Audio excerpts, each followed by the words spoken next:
संसद से जाने वाला हर संकेत इंडियन एस्पिरेशन को बढ़ावा देने के लिए ही होना चाहिए। ये हम सबकी भावना भी है, कर्तव्य भी है और एक एक देशवासी की हमसे अपेक्षा भी है।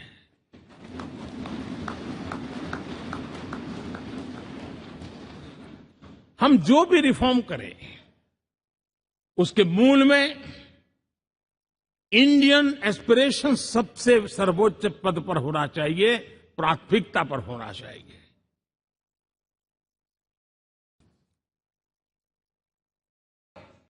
लेकिन मैं सोच समझ करके कहना चाहता हूं, कभी छोटे कैनवास पर कोई बड़ा चित्र बना सकता है क्या?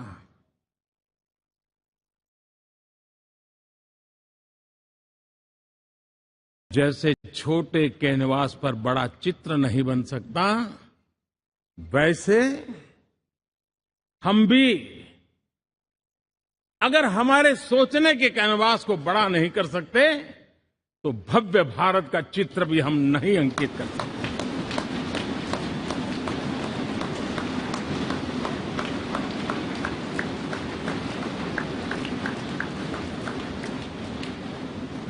पचहत्तर साल का हमारे पास अनुभव है। हमारे पूर्वजों ने जो कुछ भी रास्ते बनाए उससे हमने सीखा है। हमारे पास एक बहुत बड़ी विरासत है। इस विरासत के साथ अगर हमारे सपने, हमारे संकल्प जुड़ जाए, हमारा सोचने का दायरा बदल जाए, हमारा कैनवास बड़ा हो जाए, तो हम भी उस भव्य भारत के चित्र को अंकित कर सकते हैं, उस तस्वीर का खाका खींच सकते हैं, उसमें रंग भरने का काम हम भी कर सकते हैं और आने वाली पीढ़ी को वो भव्य दिव्य मां भारती के हम उनको सुपुर्द कर सकते हैं। दोस्तों,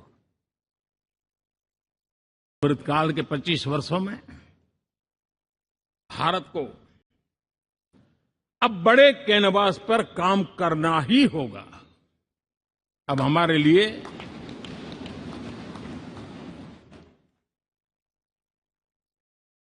छोटी छोटी चीजों में उलझना वो वक्त चला गया है। हमें आत्मनिर्भर भारत बनाने के लक्ष्य को सबसे पहले परिपूर्ण करना चाहिए और हमसे शुरुआत होती है, हर नागरिक से शुरुआत होती है। और आज दुनिया में भी एक समय ऐसा था कि लोग मुझे कहते थे, हमारे बड़े बड़े बुद्धिजीवी और अर्थशास्त्री लिखते थे कि मोदी आत्मनिर्भर की बात करता है तो मल्टीलेटरिज्म के सामने चुनौती तो बन नहीं जाएगा, ग्लोबल इकोनॉमी के जमाने में ठीक तो नहीं होगा। लेकिन 5 साल के भीतर भीतर देखा, दुनिया भारत के आत्मनिर्भर मॉडल की चर्चा करने लग गई है।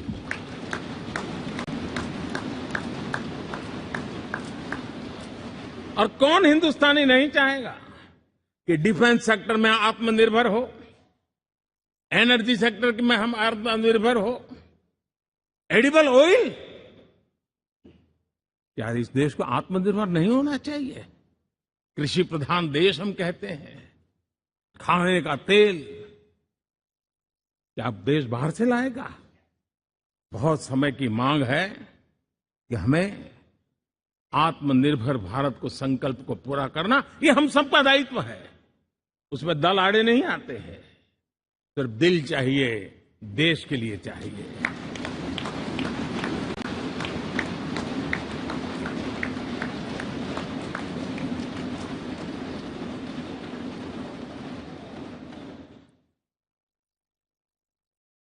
मैं अब मैन्युफैक्चरिंग सेक्टर में दुनिया में सर्वश्रेष्ठ बनने की दिशा में ही कदम रखने होंगे। और मैंने इकबाल लाल किले से कहा था, जीरो डिफेक्ट जीरो इफेक्ट। हमारे प्रोडक्ट में कोई डिफेक्ट ना हो, हमारी प्रक्रिया में पर्यावरण पर कोई इफेक्ट ना हो, ऐसा जीरो डिफेक्ट जीरो इफेक्ट वाला हमें दुनिया के सामने मैन्युफैक्चरिंग क्षेत्र में जाना हो। हमारे डिजाइनर, हमारे यहां निर्माण हो रही डिजाइन्स, हमारे सॉफ्टवेयर हमारे एग्रीकल्चर प्रोडक्ट्स, हमारे हस्तशिल्प, हर क्षेत्र में अब हमें वैश्विक मापदंडों को पार करने के इरादे से ही चलना चाहिए, तब जाकर के विश्व के अंदर हम अपना झंडा फहरा सकते हैं। मेरे गांव में मेरा सबसे अच्छा माल हो, इतनी बात नहीं चलेगी। मेरे राज्य में मेरा सबसे अच्छा प्रोडक्ट नहीं चलेगा। मेरे देश में मेरा सबसे अच्छा प्रोडक्ट नहीं चलेगा। दुनिया में मेरा प्रोडक्ट सबसे अच्छा होगा, ये भाव हमें पैदा होगा।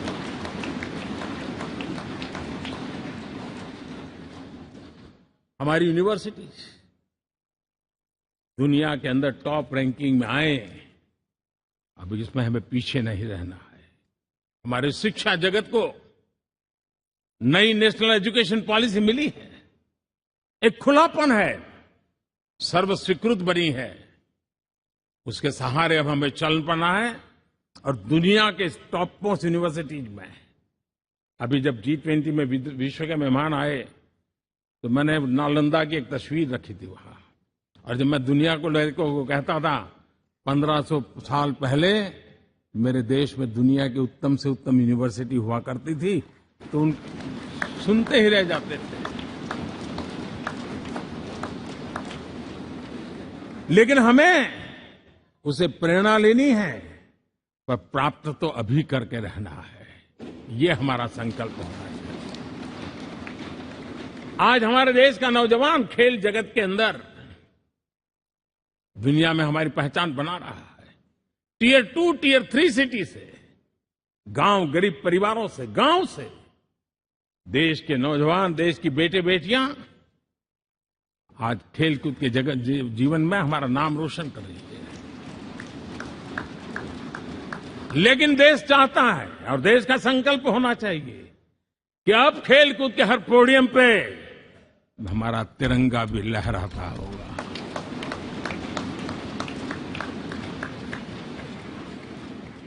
हमें अब पूरा हमारा दिमाग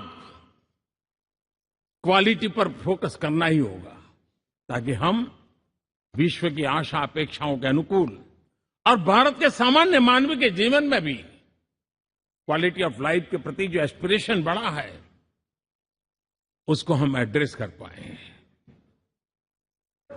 और जैसे मैंने कहा कि हम भाग्यवान हैं कि हम उस समय काम कर रहे हैं जब समाज अपने आप एक एस्पिरेशनल सोसाइटी है। हमारा और भी एक भाग्य है कि हम उस समय हैं जब हिंदुस्तान युवा देश है। हम दुनिया में सबसे ज्यादा जन आबादी वाला तो देश बने ही हैं, लेकिन सबसे बड़ी आबादी, उसमें भी सबसे युवा, ये पहली बार हुआ है।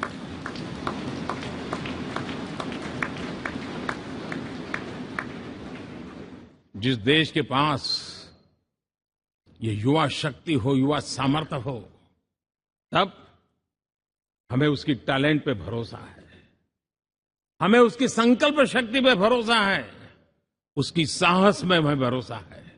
और इसलिए हम चाहते हैं कि दुनिया में भारत का युवा अग्रिम पंक्ति में नजर आना चाहिए।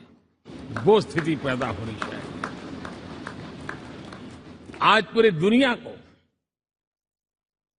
स्किल मैन पावर की बहुत बड़ी जरूरत है, और भारत विश्व की इस आवश्यकता की पूर्ति के लिए अपने आप को सज्ज कर सकता है और उन आवश्यकताओं को पूरी कर करके दुनिया में अपनी एक जगह भी बना सकता है। और इसलिए विश्व में उनकी आवश्यकता के लिए किस प्रकार के मैन पावर की जरूरत है, किस प्रकार के उनको ह्यूमन रिसोर्स की जरूरत है, उस स्किल मैपिंग का काम भी चल रहा है। और उस स्किल मैपिंग के अनुसार भारत के अंदर स्किल डेवलपमेंट की तरफ हम बल दे रहे हैं। और जितना ज्यादा हम स्किल डेवलपमेंट पर बल देंगे, भारत के नौजवानों का सामर्थ्य विश्व में अपना डंका बजाने में कोई कमी नहीं रखेगा। और हिंदुस्तानी जहां गया है उसने अच्छाई की छाप छोड़ी है, कुछ कर गुजरने की छाप छोड़ी है। ये सामर्थ्य हमारे अंदर पहले से पड़ा हुआ है, और हमारे पहले जो लोग गए हैं उन्होंने इससे छवि भी बना के रखी हुई है। आपने देखा होगा पिछले दिनों करीब 150 नर्सिंग कॉलेज एक साथ खोलने का निर्णय किया। पूरे दुनिया में बहुत बड़ी रिक्वायरमेंट है नर्सिंग की। हमारी बहन, हमारी बेटियां, हमारे बेटे उस क्षेत्र में दुनिया में पहुंच सकते हैं, आसानी से पहुंच सकते हैं। पूरे विश्व की जरूरत है और ये तो मानवता का काम है जिसमें हम पीछे नहीं रहेंगे। आज मेडिकल कॉलेजेस का इतना व्यापक रूप से निर्माण देश की आवश्यकता तो पूरी करनी ही करनी है, दुनिया की आवश्यकताओं में भी योगदान दे सकते हैं।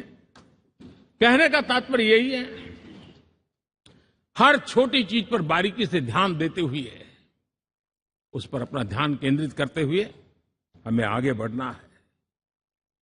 हमें भविष्य के लिए सही समय पर सही फैसले भी लेने होते हैं। हम फैसलों को टाल नहीं सकते हैं। राजनीतिक लाभ नुकसान के गणा भाग के अंदर अपने आप को बंधी नहीं बना सकते हैं। हमें तो देश के एस्पिरेशन के लिए हिम्मत के साथ नए निर्णय करने होते हैं। आज सोलर पावर के सफल मूवमेंट्स हमारी भावी पीढ़ी के लिए एनर्जी क्राइसिस से मुक्ति की गारंटी दे रहा है। आज मिशन हाइड्रोजन आने वाले दिनों में जो एनवायरमेंट की चिंता है, जो टेक्नोलॉजी में बदलाव आ रहा है, उसके समाधान का रास्ता देने का सामर्थ्य रखती है। आज हमारा सेमीकंडक्टर जिस प्रकार से जीवन चलाने में हमारे हृदय की जरूरत रहती है, वैसे ही आज हमारी टेक्नोलॉजी चिप्स के बिना चल नहीं सकती और सेमीकंडक्टर उसके लिए बहुत अनिवार्य है। उस दिशा में हम आगे जाकर के इलेक्ट्रॉनिक मैन्युफैक्चरिंग में कोई रुकावट ना आए और जीवन कहीं अटक न जाए, उसलिए एक बहुत बड़ी मात्रा में हम काम कर रहे हैं। जल जीवन मिशन, हर जिले में 75 अमृत सरोवर, हमारी भावी पीढ़ी को, हमारे बच्चों को, बच्चे उनको कभी पानी के बिना तरसना न पड़े, इसकी चिंता हम आज कर रहे हैं। विश्व के बाजार में हमारा हर व्यापार कारोबार पहुंचे, कॉम्पिटिटिव ताकत के साथ खड़ा रहे, लॉजिस्टिक सिस्टम को और अधिक खर्च वाला बनाना, एफिशिएंट बनाना, उस दिशा में हम बहुत नीतियां लेकर के चल रहे हैं। आज समय की मांग है कि भारत का एक ऐसा भारत का हम निर्माण करें। नॉलेज, इनोवेशन, ये समय की मांग है और दुनिया में हमें अग्रिम पंक्ति में जाने का ये रास्ता भी है। और इसलिए पिछले हमने समय नेशनल एजुकेशन पॉलिसी के साथ साथ टेक्नोलॉजी के बढ़ावे के लिए हमने रिसर्च और इनोवेशन का एक कानून भी पारित किया है, ताकि हमारे देश के नौजवानों को इस इनोवेशन के और चंद्रयान 3 की सफलता के बाद देश के नौजवानों के मन में विज्ञान की तरफ आकर्षण बढ़ रहा है। हमें मौका गंवाना नहीं है। हमारी युवा पीढ़ी को हमने रिसर्च और इनोवेशन के लिए पूरे अवसर देने हैं और इस इकोसिस्टम को बनाने के लिए हमने एक उज्जवल भविष्य के निर्माण की नींव रखी है। आदरणीय बंधुगण, सामाजिक न्याय हमारी पहली शर्त है। बिना सामाजिक न्याय, बिना संतुलन, बिना समभाव, बिना समत्व हम इच्छित परिणामों को घर के भीतर प्राप्त नहीं कर सकते। लेकिन सामाजिक न्याय की चर्चा बहुत सीमित बन के रह गई। हमें उसको व्यापक रूप में देखना होगा। हम किसी गरीब को कोई सुविधा दें, किसी समाज में दबे कुचले व्यक्ति को कोई सुविधा दें, वो तो सामाजिक न्याय की एक प्रक्रिया है। लेकिन उसके घर तक पक्की सड़क बन जाए ना, वो भी सामाजिक न्याय के लिए उसको मजबूती देती है। उसके घर के नजदीक में बच्चों के लिए अगर स्कूल खुल जाए तो वो भी उसको सामाजिक न्याय की मजबूती देती है। उसको बिना खर्च अगर आरोग्य में समय की जरूरत पड़े वो मिले, तब जाकर के सामाजिक न्याय की मजबूती मिलती है। और इसलिए जिस प्रकार से समाज व्यवस्था में सामाजिक न्याय जरूरत है, वैसा ही राष्ट्र व्यवस्था में सामाजिक न्याय की आवश्यकता है। अब देश का कोई हिस्सा पीछे रह जाए, अविकसित रह जाए, ये भी सामाजिक न्याय के खिलाफ है। दुर्भाग्य से देश का पूर्वी इलाका, भारत का पूर्वी भाग, जो समृद्धि से भरा हुआ है, लेकिन वहां के नौजवानों को रोजगार के लिए दूसरे इलाके में जाना पड़ रहा है। ये स्थिति हमें बदलनी है। हमारे देश के उस पूर्वी भाग को, इलाका को समृद्ध बना करके सामाजिक न्याय की मजबूती भी हमने देनी है। असंतुलित विकास, शरीर कितना भी स्वस्थ क्यों न हो, लेकिन एक उंगली को भी अगर लकवा मार गया है तो शरीर स्वस्थ नहीं माना जाता है। भारत कितना ही समृद्ध हो, लेकिन कोई अंग उसका दुर्बल रह जाए तो भारत समृद्धि में पीछे है, मानना पड़ेगा। और इसलिए हम सर्वांगीण विकास के पक्ष में, सामाजिक न्याय की उस ऊंचाई को प्राप्त करने के पक्ष में, दिशा में हमें आगे बढ़ना है। चाहे पूर्वी भारत हो, चाहे नॉर्थ ईस्ट हो, हमें उन चीजों को प्राप्त करना। और उसी लिए जो रणनीति कितनी सफल हुई है, 100 एस्पिरेशनल डिस्ट्रिक्ट पर विशेष काम किया, नौजवान अफसरों को लगाया गया, एक स्ट्रेटेजी बनाई गई। आज दुनिया उस मॉडल की चर्चा कर रही है और आज 100 डिस्ट्रिक्ट, देश के कोने कोने में जो पीछे माने जाते थे, उसको बोझ मान लिया गया था। आज स्थिति ये बनी है कि 100 डिस्ट्रिक्ट अपने अपने राज्य में लीड कर रहे हैं, राज्य की एवरेज से भी ऊपर जा रहे हैं। और इस सफलता को देख करके, सामाजिक न्याय की इस भावना को मजबूत करते हुए 100 डिस्ट्रिक्ट में से आगे बढ़ करके अब जमीनी स्तर पर ले जाने के लिए 500 ब्लॉक तक उनको एस्पिरेशनल डिस्ट्रिक्ट ब्लॉक के नाते आइडेंटिफाई करके उसको मजबूती करने देने का काम चल रहा है। और मुझे विश्वास है ये एस्पिरेशनल ब्लॉक्स है, वो एक विकास का नया मॉडल बनने वाले हैं। वो एक प्रकार से देश के विकास के एक नए ऊर्जा केंद्र बनने की संभावना रखते हैं और उस दिशा में भी हम आगे बढ़ रहे हैं। सांसदगण, आज विश्व की नजर भारत पर है। शीत युद्ध के समय हमारी पहचान कूटनिरपेक्ष देश के रूप में रही। उस समय की जो जरूरत थी, उसके जो लाभ होने थे, उस समय से हम गुजरे हैं।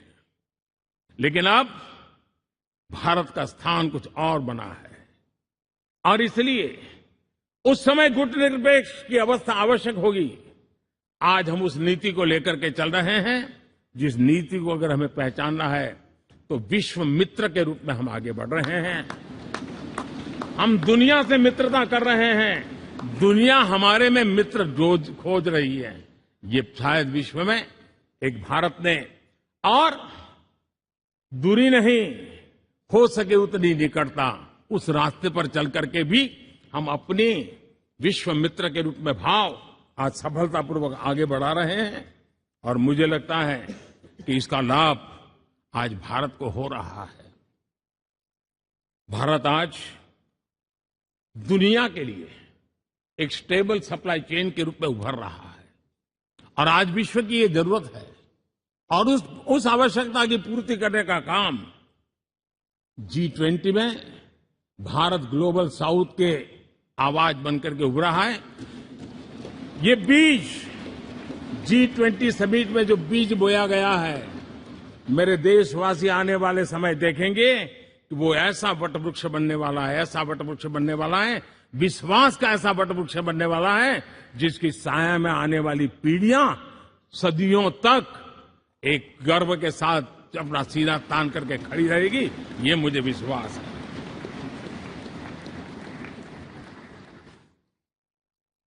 इस G20 में एक बहुत बड़ा काम हमने किया है, बायोफ्यूल अलायंस का।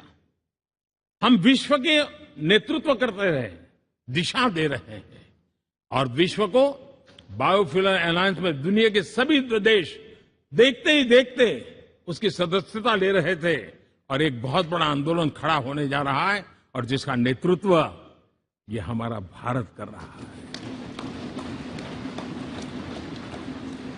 छोटे छोटे महाद्वीप, उनके साथ भी आर्थिक कॉरिडोर बनाने की दिशा में हमने बड़ी मजबूती के साथ कदम उठाए हैं।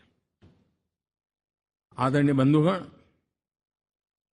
आदरणीय उपराष्ट्रपति जी, आदरणीय स्पीकर महोदय, आज हम यहां से विदाई लेकर के नए भवन में जा रहे हैं, संसद के नए भवन में बैठने वाले हैं। और ये शुभ है, गणेश चतुर्थी के दिन बैठ रहे हैं।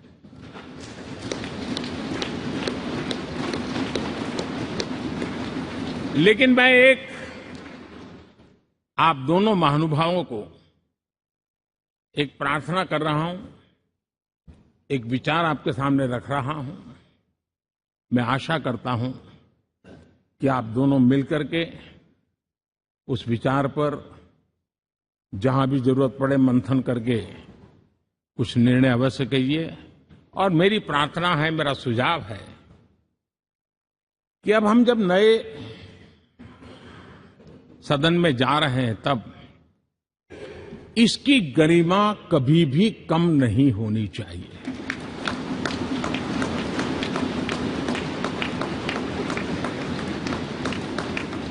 इसे सिर्फ पुरानी पार्लियामेंट कहकर के छोड़ दें, ऐसा नहीं होना चाहिए।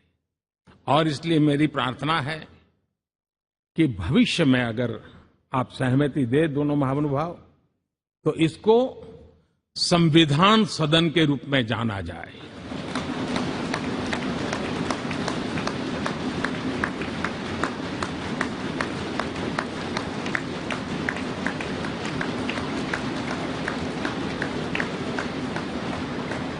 ताकि ये हमेशा हमारे रक्षा के लिए हमारी जीवन प्रेरणा बनी रहेगी।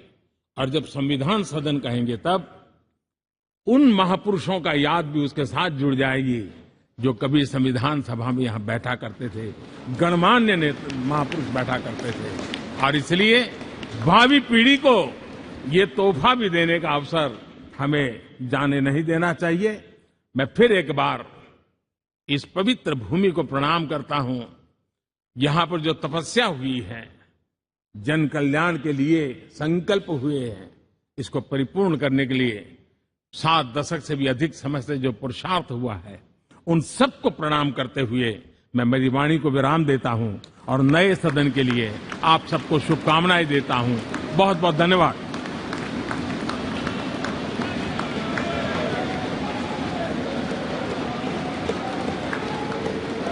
बहुत बहुत धन्यवाद।